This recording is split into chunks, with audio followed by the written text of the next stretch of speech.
Ok, c'est parti. Bonjour à tous et à toutes.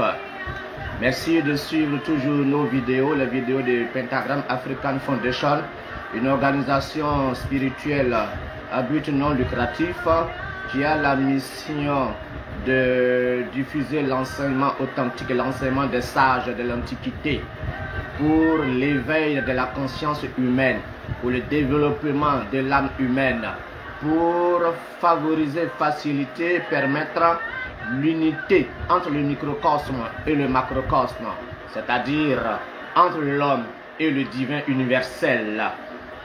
Pentagram African Foundation a la mission de vous révéler un pan du mystère, des mystères de la divinité universelle et permet à l'être humain de retrouver sa dignité cosmique, sa dignité dans la nature, sa dignité dans l'humanité. Pentagram African Foundation a aussi la mission, oh, chers tous, chers bien-aimés, d'éveiller en vous votre spiritualité, de vous faire prendre conscience que le but fondamental de l'existence sur cette terre, c'est de retrouver le divin en soi, c'est de s'élever au-dessus des forces de la nature pour ainsi prouver que nous sommes des vrais enfants de Dieu. Vous êtes des rois, vous êtes des reines qui vous ignorez. L'être humain a oublié qu'il est le porteur naturel de la divinité universelle. Pentagram African Foundation, notre organisation, est un mouvement spirituel, un mouvement initiatique. Nous vous invitons tous à être membres de cette belle organisation, car les enseignements sont adaptés surtout pour les Africains. Notre paradigme est avant tout africain, parce que nous avons toujours les mêmes problèmes. Vaincre la sorcellerie, vaincre la misère, etc. Vaincre l'ignorance, qui est le diable véritable. Le thème d'aujourd'hui, c'est le Dieu personnel ou l'ange personnel, les mystères du Dieu personnel ou de l'ange gardien. Merci.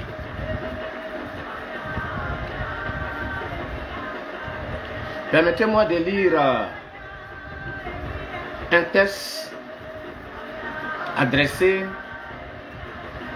à la déesse Kali. Qui est la déesse Kali?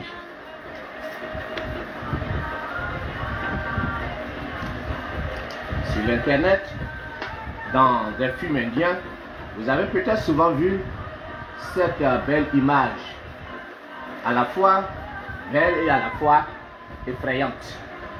C'est la déesse Kali. Permettez-moi de vous lire un texte de la déesse Kali, issu du Nirvana Tantra. C'est un texte, c'est un corpus, hein, c'est un livre si vous voulez. Om Rim, ô destructrice du temps. Shrim, ô terrible crime, ô bénéfique, patronne de tous les arts. Tu es Kamal, destructrice de l'horloge de Kali Yuga.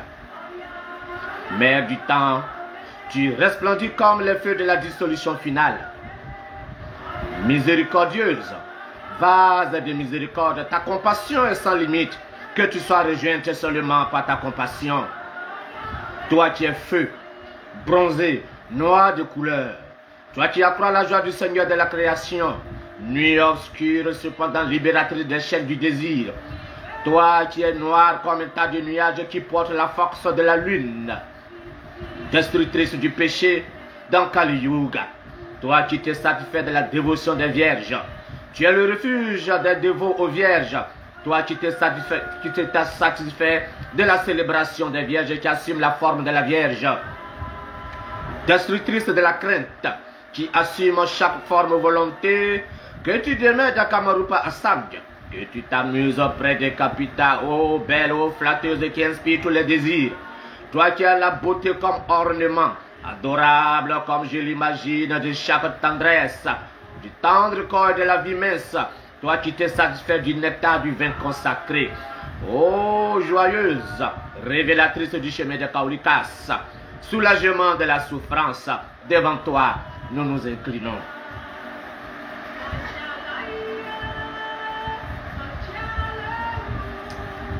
Qui est la déesse Kali?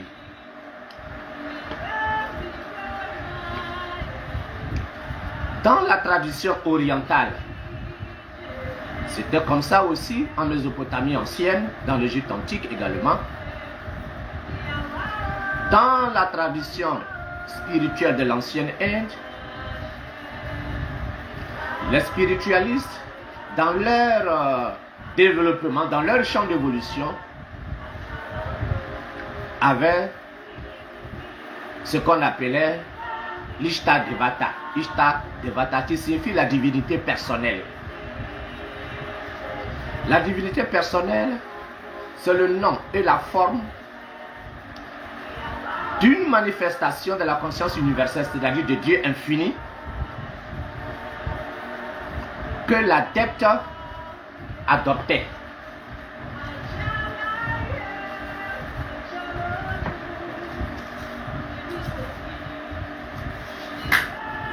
Ainsi donc, dans son développement spirituel, l'adepte s'élevait jusqu'à rencontrer dans les plans métaphysiques. Il arrive parfois que son Ishta Devata, sa divinité d'élection, se matérialise physiquement pour lui. Mais en grande partie, le contact avait lieu dans les plans supérieurs, dans les plans métaphysiques,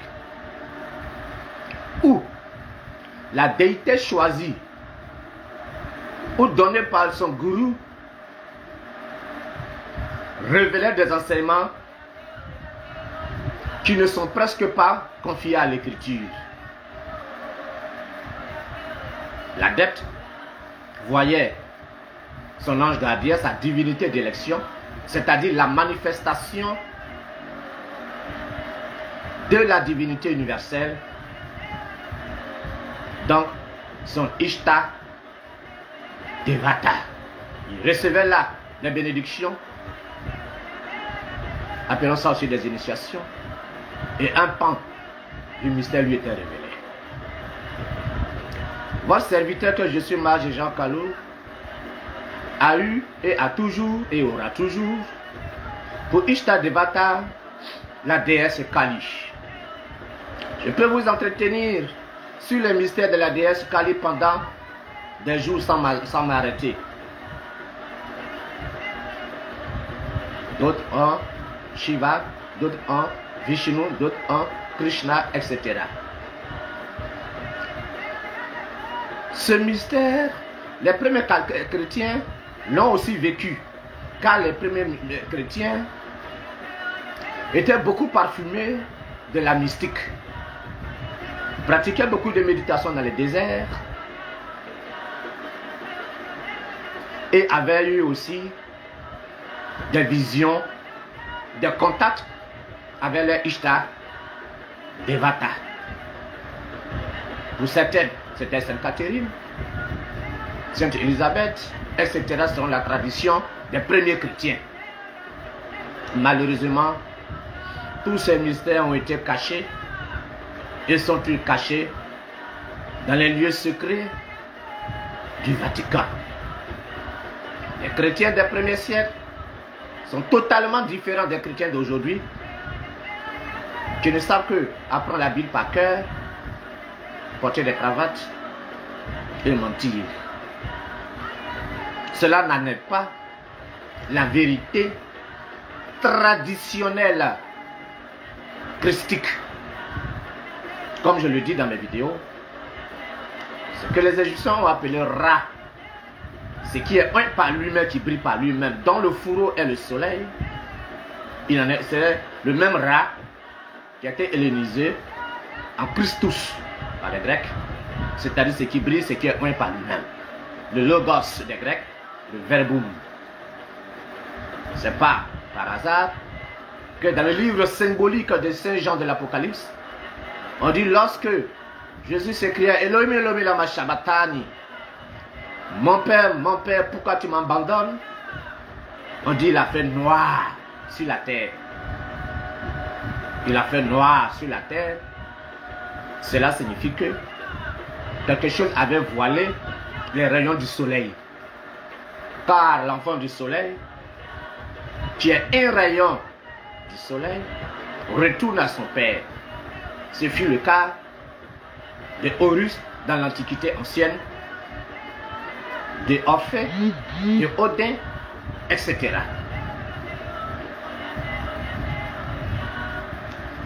En Occident, la notion de Ishtar Devata n'est pas suffisamment développée, mais cependant, dans les mystères initiatiques d'Occident, on vous parle de l'ange gardien. J'informe mes téléspectateurs, mes amis, mes élèves, mes étudiants, mes disciples, que depuis 1999, dans le plan métaphysique, j'ai reçu des visites me demandant de reprendre le grimoire d'Abraham Mélin, le mage ou le sage. La Bible du mage, ce sont les grimoires. Grimoire veut dire littéralement livre obscur. C'est-à-dire ce sont des ouvrages qui en général n'ont pas d'auteur. Pour déchiffrer un grimoire, il faut du temps. Il faut atteindre un niveau de développement spirituel très élevé, un courage intrépide et avec beaucoup de patience. J'ai passé 17 ans à décortiquer les grimoires. Quand vous allez dans toute librairie, ces livres bizarres, ou surtout le nom des entités bizarres, qui ont des titres bizarres, tels que la poule noire, le dragon rouge, le grimoire du pape Honorius III. Il y a des centaines de grimoires. Mais le plus merveilleux, le plus grand,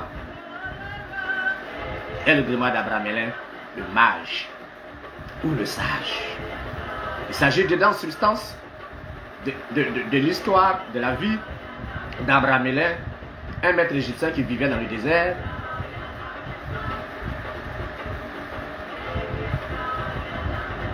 Et qui nous conduit à rencontrer notre ange gardien et à écouter le conseil de sagesse de notre ange gardien.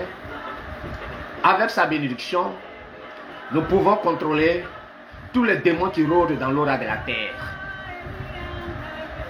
Celui qui peut contrôler tous les démons peut contrôler les anges. Celui qui contrôle les anges contrôle les démons. Tel est le grimoire d'Abraham, le mage. Ensuite, je me suis donné 10 ans avec leur aide sur des plans métaphysiques pour achever avec grand bonheur et grande joie la maîtrise du grimoire d'Abraham Mélin, le mage. Je pense bien que si j'y suis parvenu, c'est dû aussi à la bénédiction de mon Ishtar Devata, qu'en 2000-2001, que j'ai pu rencontrer, c'est-à-dire la déesse Kali. Elle m'a révélé des secrets kabbalistiques. J'avais soumis un certain nombre de prières concernant mes enfants à l'époque. Elle m'a donné avec exactitude les nombres de points qui devraient avoir les années et comment ça allait se passer, tout ça. Elle m'a révélé des rituels. Permettez-moi que je conserve tout cela pour ma vie privée, mais c'est pour vous dire que Dieu est Dieu. Il réside dans le cœur de l'être humain et il est dans l'univers. Il peut s'auto-engendrer. Il a de tout fait cela, on les appelle en sanskrit les avatars. C'est qu'on a traduit faussement les messies. Permettez-moi d'arrêter là pour cette première partie. Merci à vous. Nous allons tout à l'heure continuer à la deuxième.